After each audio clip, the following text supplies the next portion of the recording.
没事。没想到长公主这里玩的这么刺激啊！早知道我就早些来了。素国公，圣上令我款待学子，有你什么事？长公主若是只娶没有剑族的剑，那就没我什么事。可惜你要娶剑族，你身边那些内官做不了主，自然有人会来通知我一声。看来你是诚心与我过不去。怎么敢？我奉命护宫宴安全，酒后余兴也就罢了。沈学士倒是大义凛然，敢说一句不计生死。可这万一真出了人命，我该怎么向圣上交代呢？也就是说，你一定要扫我的兴。公务在身，长公主若想尽兴，大可请旨圣上。只要圣上点了头，我就让人开了武库，给长公主调足了剑族，陪长公主杀她个血流成河。素国公这么忠于职守，我可要跟成王好好说说，让皇兄也好生关照一下素国公的公务。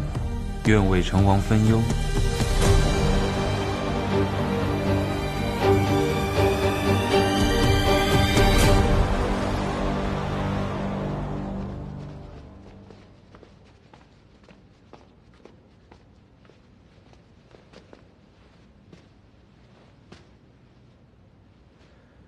多谢苏国公。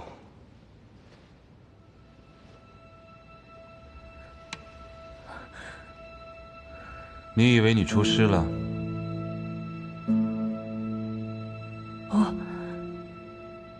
对不起。圣上让诸位开怀尽兴。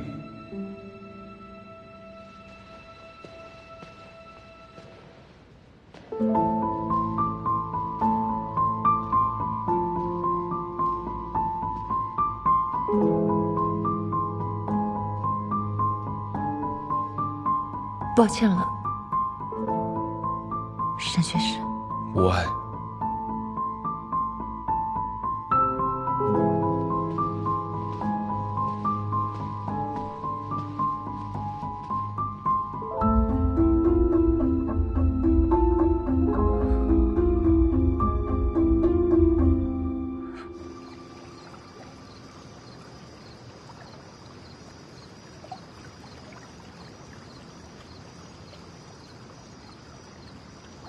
阿离，我也是身不由己。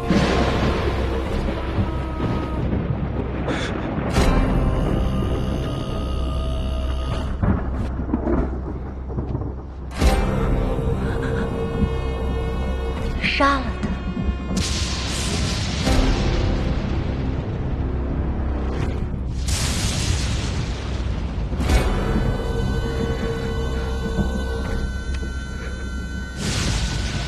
薛芳菲，我碾死你，就像碾死一只小蚂蚁。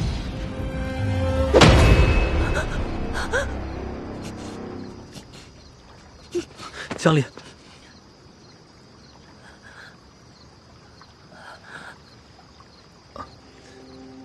抱歉，我刚才感觉你像是要跌倒了。我没事，我只是想出来透透气。你别太往心里去，长公主确实太过分了。况且，你是江相国的女儿，她不敢拿你怎么样。我陪你走走。我们还是先回去，让别人看到我们单独在一起也不好。是我失礼了。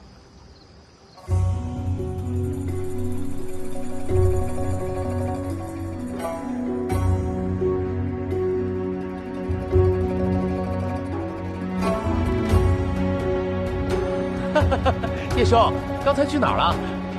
来来来，喝酒，来喝酒，喝酒！哎，快来吧！来呀！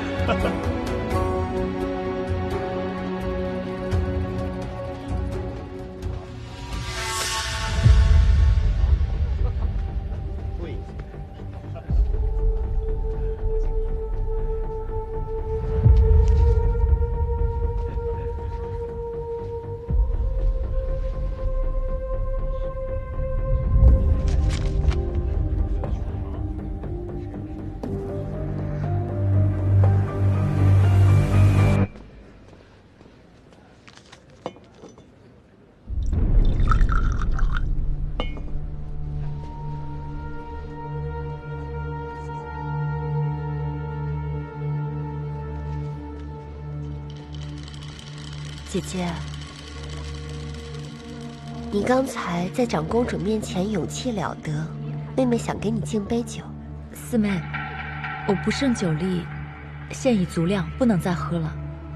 四妹和我是姐妹，关系不同寻常，不如我以茶代酒。二姐，以茶代酒，可就辜负了我想和姐姐相好的一片真心啊！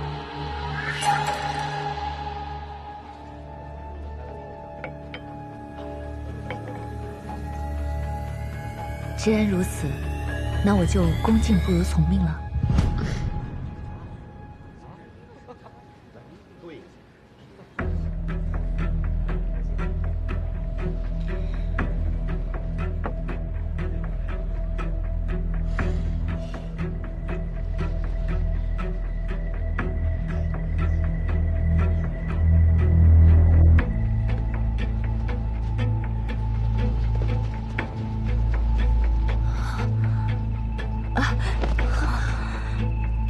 二姐，四妹，我的头有些晕了。那快些坐下吧。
竟敢私下幽会，看我不揭发你们！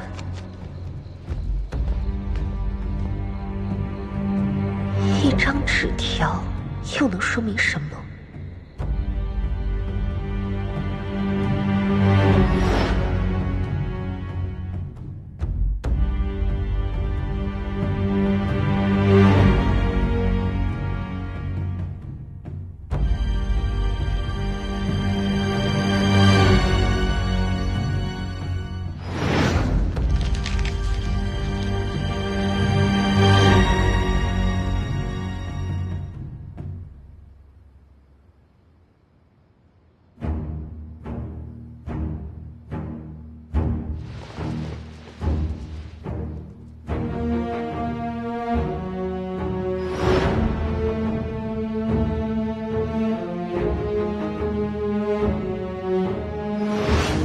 这里有几间茶室，是丽妃娘娘特意安排给你们休息的地方。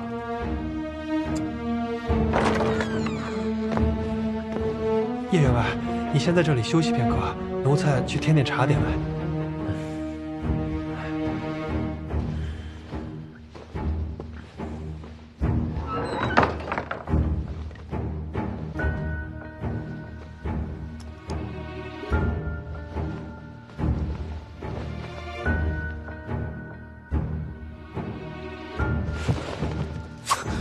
叶时间，你给我清醒一点！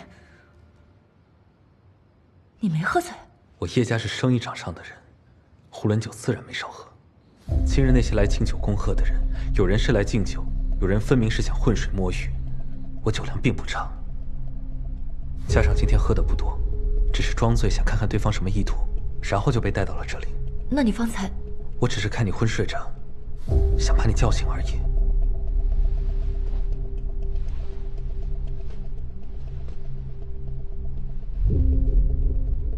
他们把我们带到这里是什么意思啊？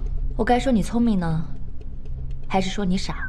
孤男寡女，能有什么意思？自然是想让我们酒后乱性。你别乱说！我只是想把别人的打算告诉你。那他们这么做，是为了撮合我们。你还没有明白吗？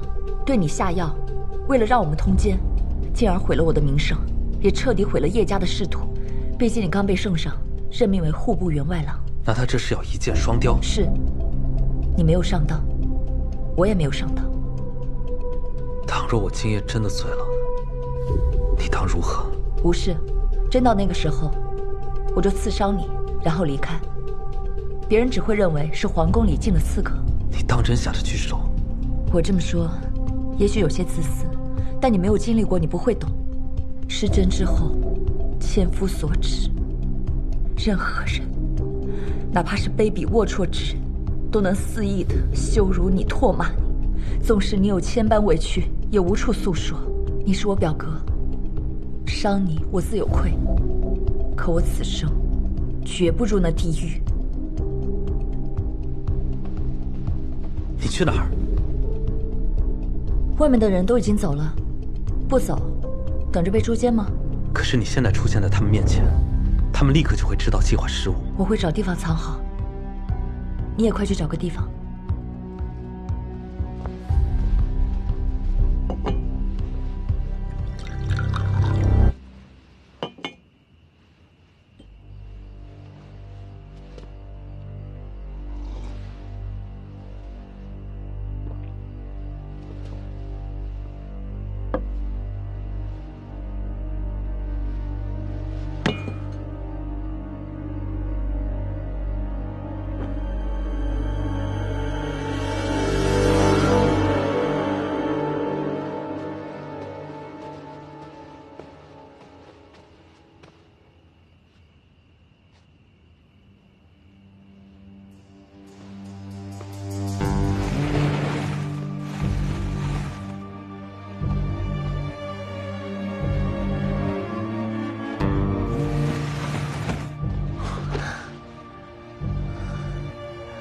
我还以为你不会来了，没想到你心里果然有我。丽儿，我是真的想娶你。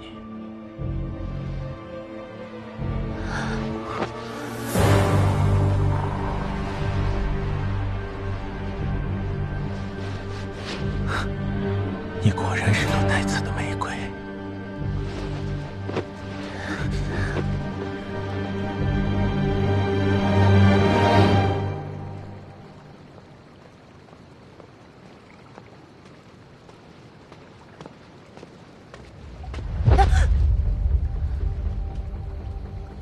肃国公，你怎么在这儿？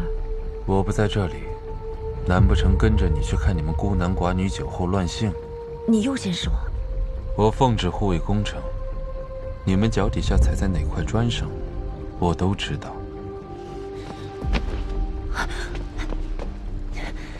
为什么要杀沈玉荣？我没有。你忘了，你的剑是我教的。今夜人这么多，绝不止一个人对你身份生疑。此事余浪不小，你怎么有出来？你能不能先放手？不能。刑部还关押着一个人，你们手里互相拿捏着对方的性命。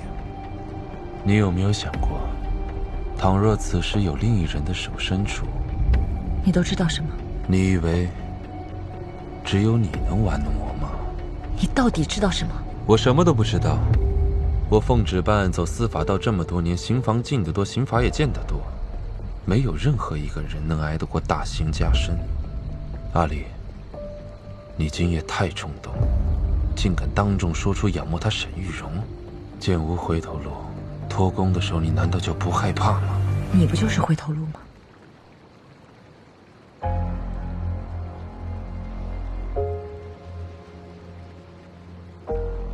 我的路是那么好走的吗？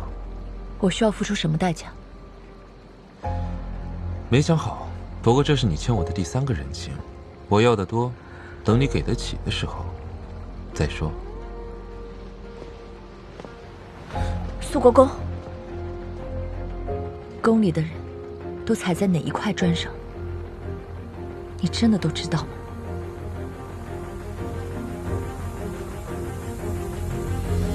你想知道什么？我想知道沈玉荣和长公主踩在哪一块砖上。你都已经猜出来了，还问我干什么？你不是问我今晚为何如此冲动吗？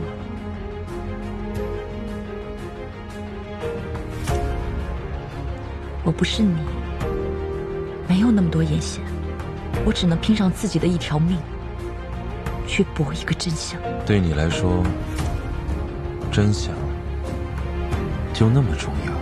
胜过我的性命。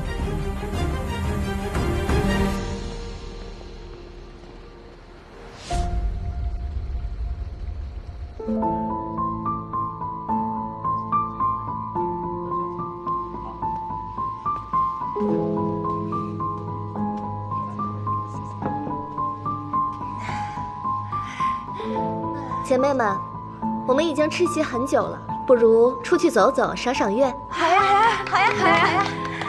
是好，那我们现在就去吧。走，走。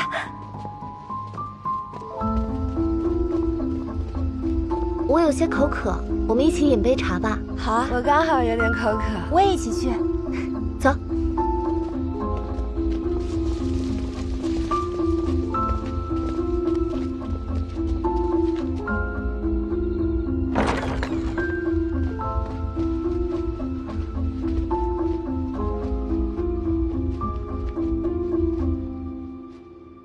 人呢？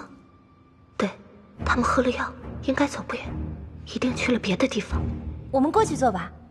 这茶桌太小了，我们人多有点憋屈，不如再走走，去其他茶室看看。嗯，好。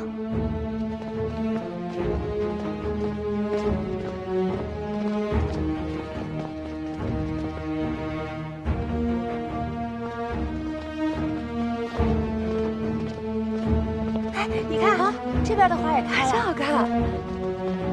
一会儿等我们出来的时候，再去那边转一转。好呀。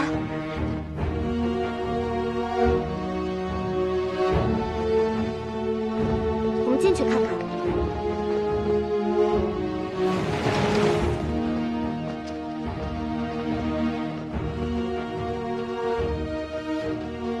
二姐，二姐。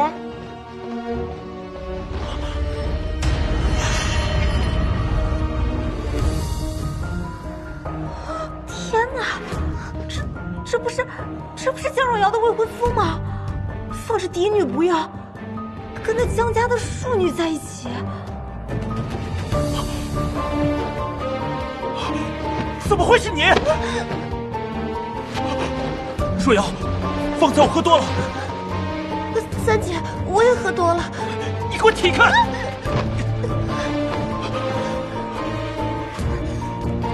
贱人，你竟然攀我未婚夫的床！救我！你给我下来！下来！你给我下来！你这个贱人！他们贱人！不要脸！不要脸！贱人！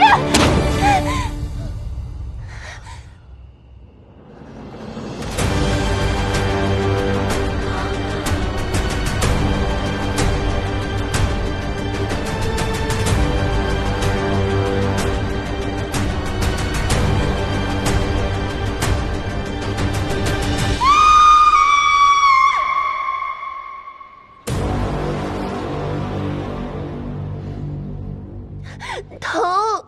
好了好了，马上就好啊！你说你晚上擦，早上擦，中午擦，擦，你除了擦药，你还有别的事儿干吗？大事儿做不了主，小事儿又遭人排挤，我们在这家里是受了多少的委屈？你看女儿的脸都毁成这样，你是一家之主，你只会擦药吗？我们活该被人欺负，贞洁没了，脸也毁了，我们就应该忍气吞声。说是狗被咬了，也得汪汪叫两声吧。够了，都出去。女儿啊，我们的命真的好苦啊！娘，我不苦，我要嫁给周公子。你说什么胡话呢？这周公子是你三姐的未婚夫，你看看你父亲这个身份，这事儿能轮得到咱们吗？现在这时候你要嫁给周家，那真是往死了逼大王。他到时候咱们全家都吃不了兜着走。我的脸被江若瑶毁了，清白被周艳邦毁了，不会有哪个正经人家要我的。难道我还能在家待一辈子？还是爹要把我送到真女堂？你说什么混账话！事到如今，爹娘却还是只知道一味的责骂我。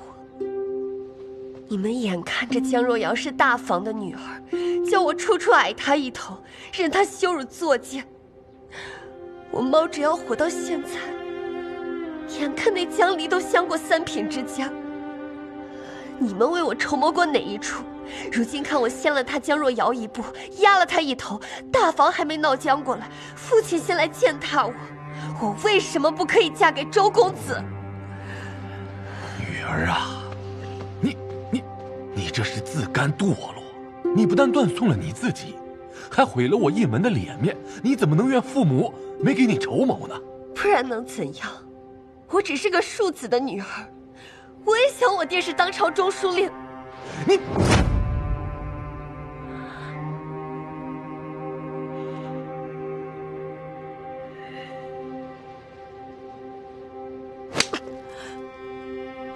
平时见你对女儿不闻不问的，今天你耍横了。我觉得女儿说的没错，就因为你是个庶子，前后都矮个一头。他大房到底是个什么呀？庶子，我是庶子好了吧？都怨我。你振作点儿，现在还不是哭的时候呢。当务之急，咱们现在得想个办法，把这个难关渡过去。在劫难逃，江若瑶这门婚事算是毁了。你知道大房为了这门亲事，他费了多少心机？我们能好好的在这儿，那是因为人家还没有杀过来。我看未必。你瞪眼干什么？男女的事儿谁能说得清楚啊？是他们侯府的公子对我们女儿用了强，我们还委屈呢。他季舒然凭什么不给我们做主啊？让他江若瑶把我们女儿的脸毁成这样，我还要打到他那儿去呢。哎呦，姑奶奶，你可就消停点吧。就算这次被混过去了，那大哥也不会让若瑶跟玉娥共侍一夫的，大嫂也不会善罢甘休啊。那是以后的事儿了。现在当务之急是不能让咱们的玉娥和江若瑶对立起来，只要他们俩有共同的敌人，这事儿就好办多了。你是说江离？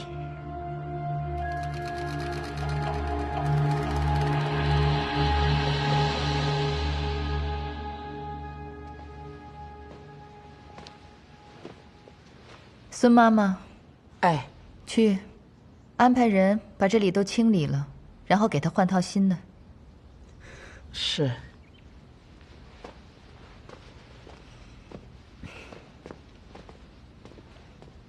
闹够了？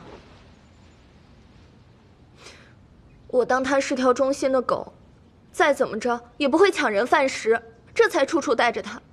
没想到，竟然从我身边抢人。母亲，你叫我怎么咽得下这口气吗？你还觉得你错的不够？我哪里做错了？就算你恼怒江玉娥爬床，也不应该当着众人的面划破她的脸，带回家关上门，自然有千百种法子折磨她。现在江玉娥破相了，你父亲在家是当家做主的长子，在家外是宽厚仁爱的相国，他已经没脸没皮了，索性在你父亲面前哭死过去。咱们还得去救。你以为你一时出了口气，哪里知道是给他留了余地。他已经是一条死鱼了，但是就这么1寸，就能给他翻过来。是他先勾引我未婚夫的。证据呢？如果是他咬死周艳邦轻薄的他，你怎么说？所以事情变成这样，成了我的错了是吗？难道我就眼睁睁看着别人毁掉我的婚事吗？你和周家的婚约已经没有任何回转的余地了。你爹是绝对不会同意你嫁过去周家的。若是你撒泼打滚的非要嫁过去，周家断然也是不敢来娶的。你接受也好，不接受也罢，这就是现实。报应，一定是报应。如果当初我没有听你的话，去陷害江离和叶世间，我就不会遭此报应。自己的事情办不好，还有理了？你觉得单凭江玉娥自己能做出勾引周彦邦的事吗？你跟周公子订婚不是1、2天了，如果他要勾引，为什么不早勾引呢？母亲的意思是说，他被人利用了。现在你跟江玉娥闹成这样，你觉得在这个家里面，谁最开心？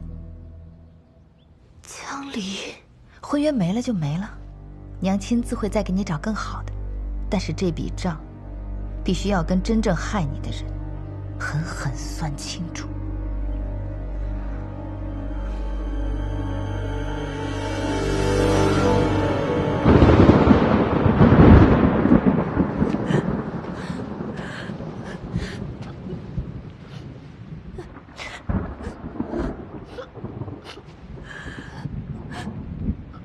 袁白也来了，你们有什么想说的，现在就说吧。大哥，你罚我吧。都起来说话，这成何体统？玉娥她坏了若瑶和周家的婚事，都是我教女无方，我对不起你们，该罚。你们这昨天闹得也太大了，那是皇宫，不是自家后院。我明白夫君为何生气，出了这样的事，若追究下来，的确是我们2家的大祸，他们也的确太不像话了。可如今，圣上不也没言语吗？那是他们命大。昨日之事，我和宁远侯夫人有个私下的默契，这毕竟2家都不好看，他们也想将此事掩盖，风言风语是挡不了的，但横竖不会再出什么大事。我今日在朝堂之上，百官看我的眼神都带着嘲笑。袁兴啊，若玉娥真对周公子有意，早点说出来不就行了？何必做出这丢人现眼的丑事？子不教，父之过，请母亲责罚。还有你教养出来的好女儿，竟然去伤害自己堂妹的脸，这等恶名要是传出去了，谁还敢上门提亲？母亲，此事确实是若瑶不对，但她与周公子自小就感情颇深，冲动之下失了理智也是常情啊。若不是玉娥犯错在先，若瑶也绝对不会这样。说1000道1万，都是玉娥的不是。我今天把玉娥带来了，要打要罚，全凭大哥处置。若瑶和玉娥平时相处的不错，我们与周家走得近，这也不是1、2天的事。因着若瑶还未发嫁，孩子们平常相处的斯斯文文，我是看在眼里的。玉娥这孩子好好的，怎么会突然犯糊涂？若不是若瑶亲眼看见告诉我，我也是不信的。要不是被人陷害，我们家玉娥就算借他10个胆子，他也不敢的。陷害？何人陷害啊？玉娥，还是你自己说吧。大伯父、伯母，我本不胜酒力，可宫宴那天，二姐一直在灌我的酒，等我喝多了头晕想休息，二姐就搀扶着我，说是带我去茶室休息。印象中，我们走了好久好久。现在想来，怕是到了那偏僻之地，到了屋子门口，二姐就借故离开了。我当时头晕的难受，没有多想，只想休息，便进了屋子。哪知周公子也在里头，也喝得醉醺醺的，还把我认成了三姐，然后就……我当时慌得六神无主，尽力挣扎，却是酒劲未过，身子无力，到底抵不过男子蛮力。后来三姐就出现了。这若是偏僻之地，若瑶为何会过去？我不敢妄说。玉娥，你快说呀，玉娥！但说无妨。我是后来听别人说，二姐把我扶到茶室以后，转脸就对三姐说她找不到我了。三姐担心我，这才心急忙慌地找到茶室来，然后就……竟有这样的事！怨我，终究是怨我。若我知分寸，就不该在宫宴上将二姐递过来的酒，也不会酿下如此滔天大错。把江若瑶、江离都给我叫过来，两家人当面把事情说清楚，是谁的错，绝不姑息。那日宫宴太过凶险，好在姐姐有防范，最后所查之事也算顺利。出乎意料的顺利。姐姐，只是那个人是长公主，恐怕以后更加难了吧？我本来以为面圣会是我的一次机会，挑破一层帘幕，让他早来见我。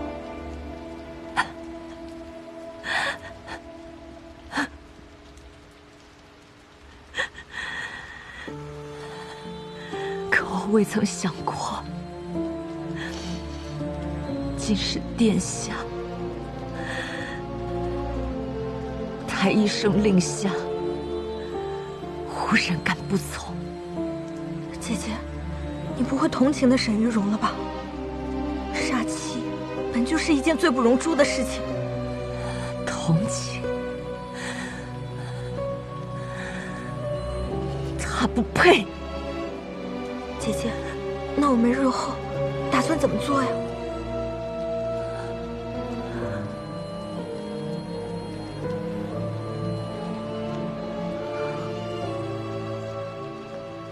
娘子，主君让二娘子去一趟晚凤堂，说是有事要问。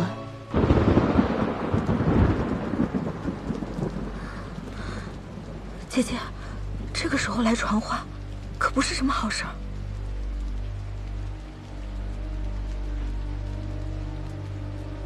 反咬一口的人醒了。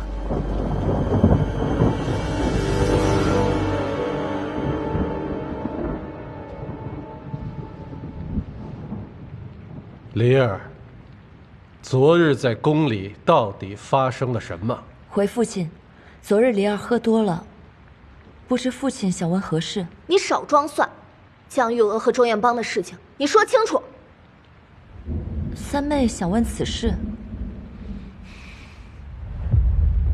昨日我被四妹灌了很多酒，有些醉了，四妹便扶我去附近的房间休息。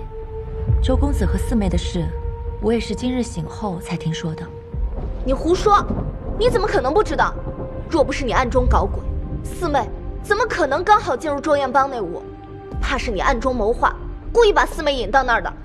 对，我是进去之后才知道周公子在里面的。说来也巧了，四妹扶我进房间休息后，不过片刻，另一个人也在内官的引路下进了我的房间。三妹可知此人是谁？我怎么可能知道？是叶世杰。他也是饮多了酒，想要找地方休息，可不知为何会被人带到我的房间。不过幸好，我们二人虽然酒醉，却也知道男女有别，同在一屋，于理不合，随后便分别出去了。对了，我还听说了一件趣事：三妹推开周公子所在房间的大门时，还未曾见到人，便开口喊了一声“二姐”，此事又是为何呀？你胡说，我没有。当日跟你同行的几个学子可都听到此话了，三妹怎么突然不承认了呢？其实情急之下喊错人是很正常的，三妹不用这么紧张。父亲，我进屋后不过半盏茶的功夫，叶世杰就进来了。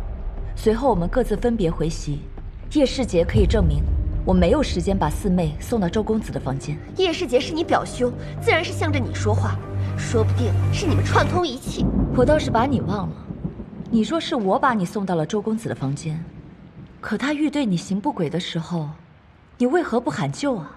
宫里来来往往那么多人，你若是一直喊救，事情未必会闹到如今的模样。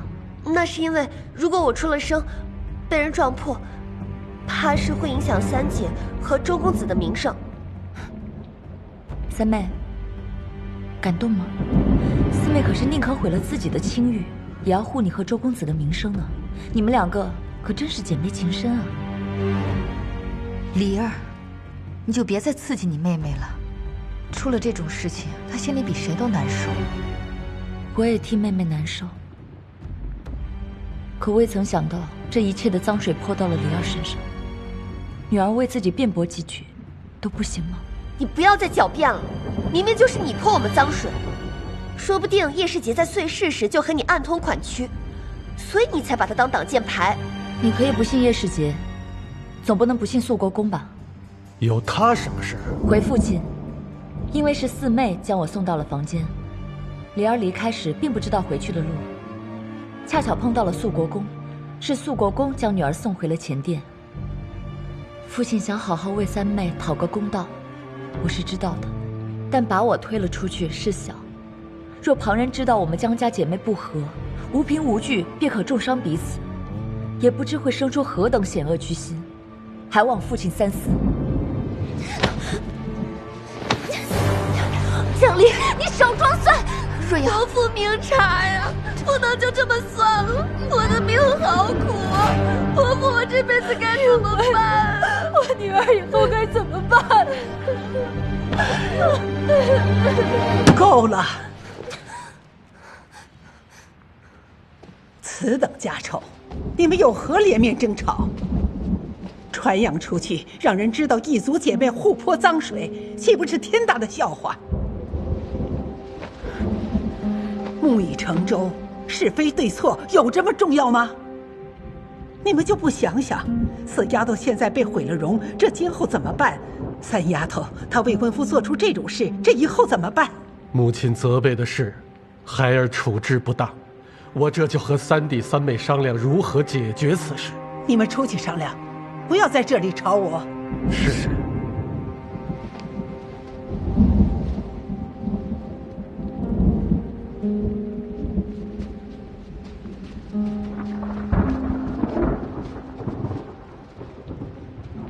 二丫头，你留下来。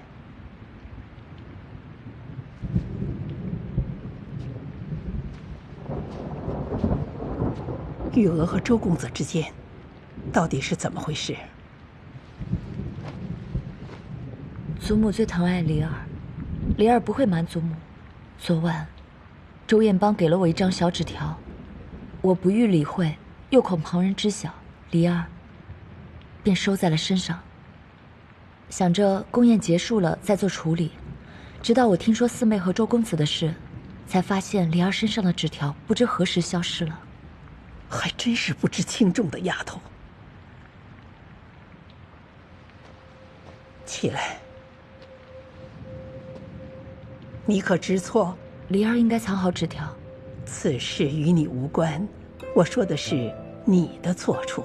祖母，忘了祖母怎么跟你说的？祖母告诉我，在宫里要照顾好自己，照顾好姐妹，遇到任何事，不能自己心里委屈，要回来告诉祖母。你是怎么做的呢？你什么都不告诉我，只能让人先一步提盆，泼得你满身脏水，事后再来澄清，再和那个泼水的人好一通你死我活。偏偏又都是一家人，一荣俱荣，一损俱损，到头来这委屈你还得咽下去。祖母，你是不是还信不过我这个祖母？梨儿不敢。以后不管什么事，你都可以告诉祖母，我不是那种是非不分之人。不过这事儿不能不罚，罚你回去抄佛经10遍，三丫头四丫头那边也罚他们抄女戒20遍。梨儿认罚。爹，你为什么让我娶江玉娥？她什么身份？她怎么配得上我？怎么，你现在心里还想着要娶那个江若瑶是吗？爹，我求求你了，我知道我做错了，我去给若瑶道歉，她一定会原谅我的。原谅你？爹，居然闯下如此大祸，大难临头了，你到现在还不醒醒？你以为你真的能娶那江若瑶吗？你好好看看，江家的退婚书都发到咱们府上了。江玉娥虽然是庶子之女，可事到如今，倘若她身子没个着落，人再糊涂一些，弄出人命来，到时候圣上震怒，单不说江相国会不会罢休，祖上所有的功勋、爵位什么都留不住，明不明白？爹，可是我告诉你，你怎么带江玉娥那是你的事儿，但是她因你而失节，我们周家必须给她名分。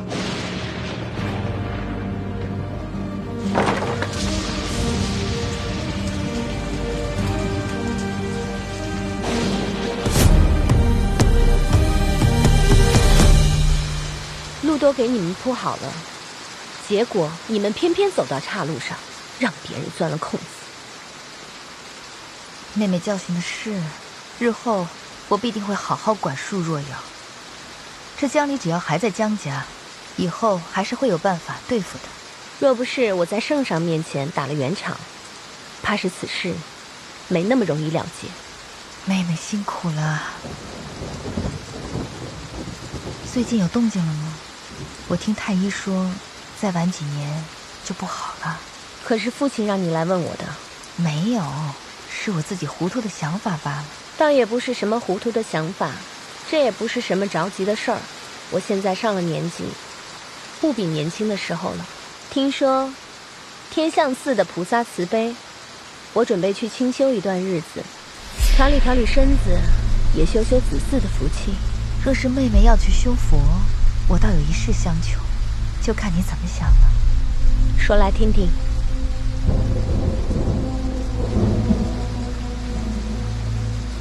既如此，那么就由我来好好磨磨他的性子。